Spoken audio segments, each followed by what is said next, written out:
Ladies and gentlemen, boys and girls, children of all ages, welcome back to Go Giants episode 17. I'm your host, Mr. Minigun. Stop the Madden theme right there. Cue the ESPN theme, because once again, we got another rivalry game. This is probably the biggest game of the season, the Giants and the Eagles. The Giants can beat the Eagles. Be 100% honest with you, we could go to the playoffs. Because not only are we tied with the Eagles, because I believe the Eagles also have 3 wins, Eagles have a tough schedule after this. They're not going to win that many games going forward. So this is a really, really, really important game. You guys probably are tired of the ESPN music. Bear with me. I'm only going to do this one more time, and that's with the Cowboys. I always like to do it for every rivalry game. But in today's show, I'm going to take you through the Eagles' last game, some statistics, and standings. So without further ado, let's go ahead and get into it.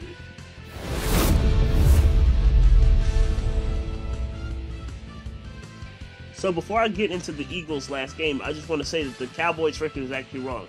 The Cowboys are not 2-6; they're actually 2-7.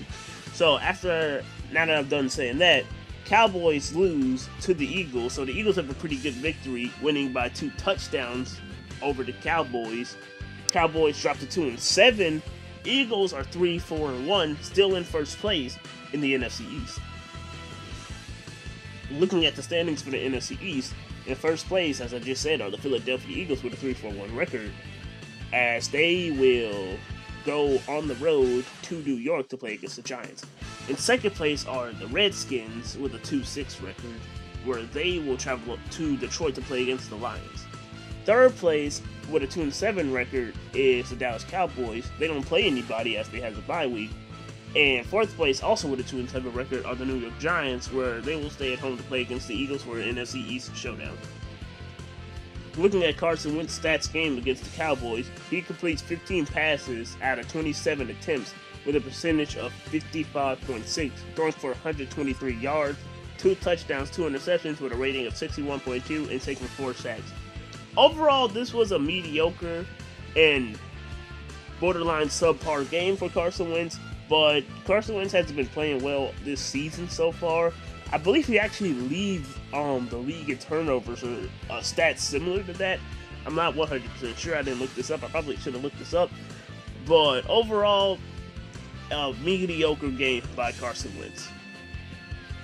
Looking at Travis Fulgham's stats against the Cowboys, he completes 6 receptions for 78 yards with an average of 13 per reception, having 1 touchdown in that game. Now it's time for my outro and my prediction. Honestly, like I said before, this is the biggest game of the season, probably the biggest game that the Giants will play in a while, because this is actually a really, really, really improving team. Biggest problem, like I said, second half, they always tend to fall apart. Offense can't put together a good drive, meaning the defense has to stay out on the field for much longer. Defense will eventually break because they'll get tired. I said this in Chris's stream the other day. Defense gets tired, defense will break, Giants will lose the game by like a touchdown or less, and it's always awful. But as long as the Giants keep playing the way that they've been playing last week and the week before, I have the Giants winning this game 27-24. I hope you enjoyed this episode, and as always, go Giants.